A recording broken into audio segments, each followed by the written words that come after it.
Hey, what's up guys, MKBHD here, and today we're taking a look at the first tablet running Android 4.0.3, Ice Cream Sandwich, the first quad-core mobile device. Today we're taking a look at our full review of the Asus Transformer Prime. First of all, this thing features probably the best build quality of any tablet on the market to date. It has a spun metal finish on the back, where it houses that 8 megapixel camera and a flash, and it has a solid array of ports from the volume rocker, the mini HDMI port, the micro SD card slot, and the power button up top, along with that microphone, and on the other side the 3.5mm headphone jack with the very impressive speaker, which I'll detail in a second. And all of that comes in a package just 8.3mm thin, which is thinner than even the Samsung Galaxy Nexus. But don't let those specs fool you. It may be really thin and really light, but it feels really good in the hand. Just mess around with it, maybe in a store or something, you'll probably be able to tell. And with build quality like that, it makes it ideal for just lounging back and watching movies or just YouTube videos on that 10.1-inch 1280 by 800 Super LCD display. And when I say Super LCD, that's not only a compliment to the quality and the viewing angles, but this thing also gets really bright, like 600 nits bright.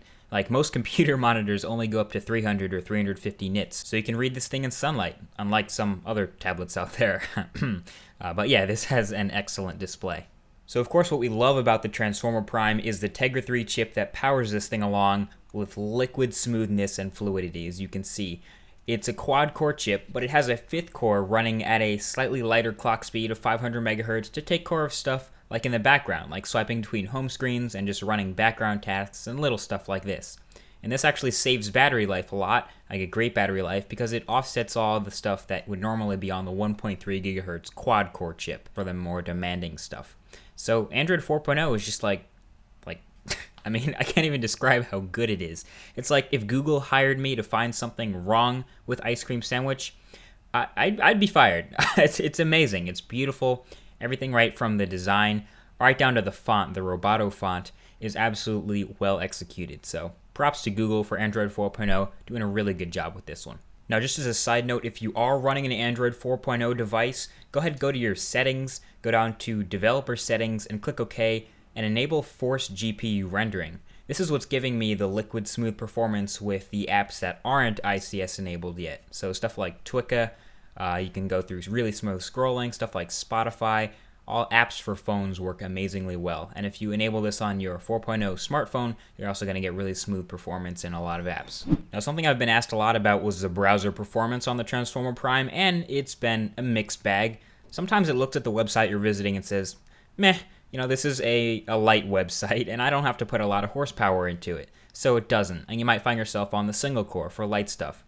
But you might get to a heavy website like this, and pinching and scrolling might become more difficult, so you need to trust that that quad-core power is going to kick in for those bigger websites and the more heavy tasks and stuff. So I found the easiest way to get good performance was to have multiple tabs open, but generally the stock browser was pretty good. There's some nice features in it from Ice Cream Sandwich, and it handles Adobe Flash just fine, so it gives a pretty nice overall great web experience. Now, I've also gotten more involved with gaming on the Transformer Prime. You thought I was gonna open Angry Birds, didn't you? No, but this, holy buns, this is insane, absolutely ridiculous. It blew my mind. This Tegra 3 really shines here like nothing in Tegra 2 could ever cover. In fact, this is one of the times I wish I still had my Zoom, so I could compare and show you guys just how much slower it was playing these same games in a lower quality. I'm telling you, the video doesn't even do it justice. Rich, high-definition graphics and fast response times to movement and touch are like nothing I have ever seen before. Freaking props to NVIDIA for this one. It sounds like they paid me to say that. I mean, yeah, they probably should have actually, but seriously, guys, look at it. Just look at it. It's beautiful. And even you can see the water splashing on the game in this screen. It's just absolutely beautiful.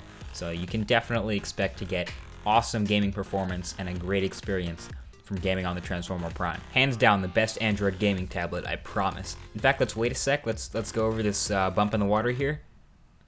Oh yeah, look at the water that splashed up on the screen. That is just awesome.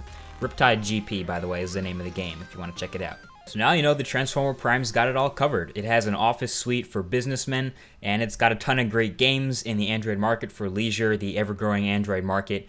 I hope to get my hands on the dock soon to take a detailed look at that, but until then, This is the Transformer Prime. You know, it's had a few quirks, like people complaining about Wi-Fi strength and GPS lock. The GPS issue was fixed with a recent firmware update, while the Wi-Fi issue, while it's never cut out on me, has always been a tad little bit weaker because of the metal body. And the speaker, it's like someone at Asus thought, hey, dude, what's the most inconvenient place we can possibly put a speaker? Right here where they hold the tablet, right? Right where they put their hand? Okay, that's exactly where we'll put it. But honestly, the speaker has really good quality that makes up for it, and it's pretty loud. So overall, really, this is the best tablet money can buy. So if you got $500 sitting on the monitor underneath you're watching this video on, you should hand that to me right now. Or go pick up a 32 gig Wi-Fi Transformer Prime. It's available in either gray or gold. Hey, thanks for watching this full review, and if you enjoyed it, please go ahead and give it a thumbs up. I really do appreciate the rating. And thanks for watching, and I'll talk to you guys in a bit. Peace.